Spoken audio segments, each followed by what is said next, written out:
Ready? Start. Sir, I am grateful to the Honorable Member Shri Gurudas Das Gupta for his farewell calling attention.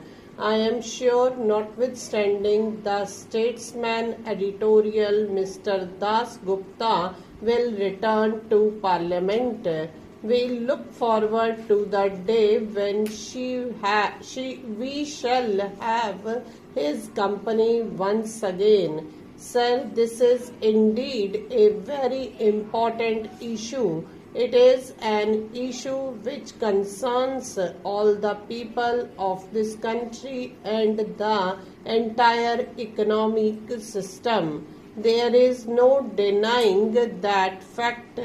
Therefore, I entirely agree with the honorable members who have said that this matter should be tackled on a priority basis. I would only like to say in the beginning that the DRDO amendment bill will be coming before this House perhaps tomorrow if the chairman so desires, and we will have another opportunity to discuss the same issue. I am sure the House will spend some time and we will discuss issues which might have been left out today.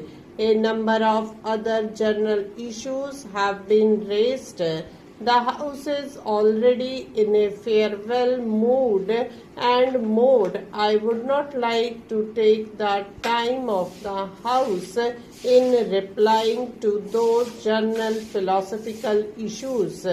I was precisely referring to some of the general issues that the lady member has raised. I am sure we will have enough opportunities during the budget debate to come back to those issues.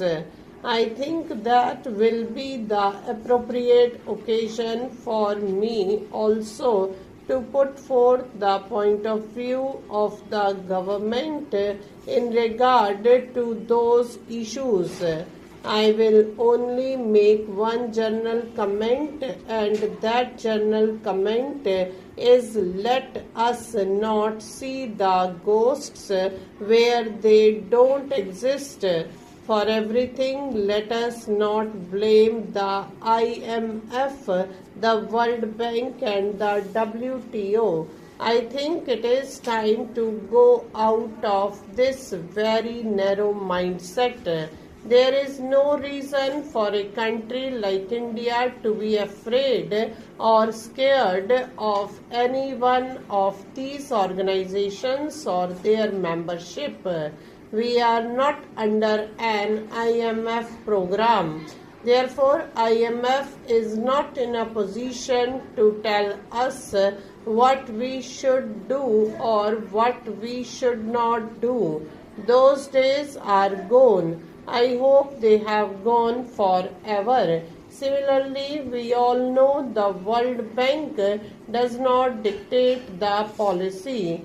They give us some loans because we are members of the World Bank. Those are assistance that they give for specific projects. For the last 2 years, there has been some decline in that also because of the sanctions. We are aware of that. We have discussed about the WTO in this House. I do not have to take the time of the House.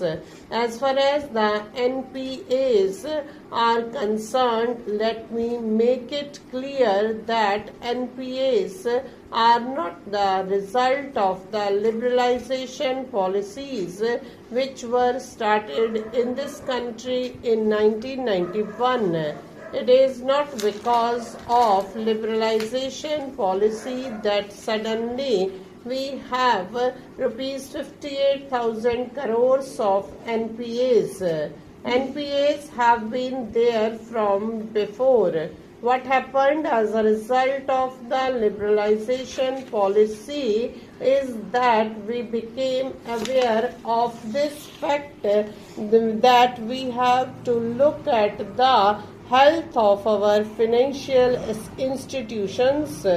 As I have said in my preliminary speech, the whole concept was brought to the forefront only in 1992.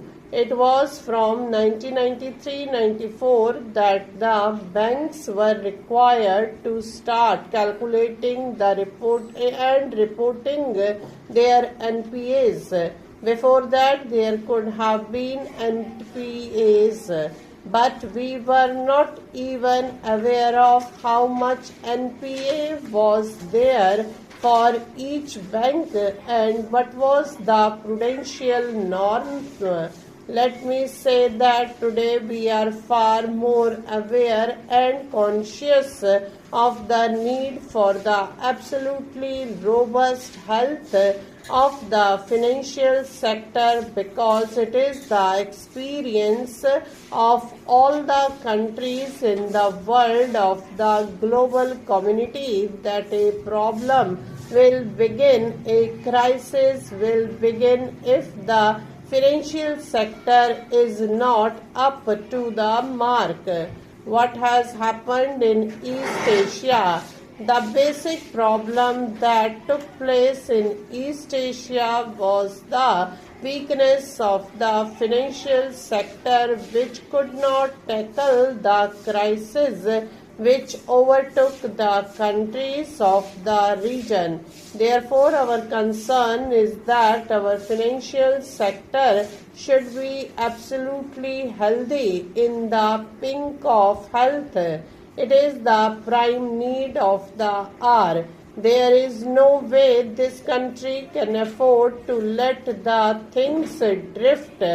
Therefore, we have to do the prudential norms prescribed by the central bank, by the Reserve Bank of India, which compare with the best in the world. We are proud of the fact that we have now norms which are much better than most developed countries also. We are continuously improving upon those prudential norms year after year, so that, as I said, we can bring the financial sector to the pink of health. Now, which has been the position? Sir, as I mentioned, it was not my intention to conceal any figure from the House. But the fact is that ever since we started on this in 1993-94, NPAs both in the gross and net terms have been going down. Stop.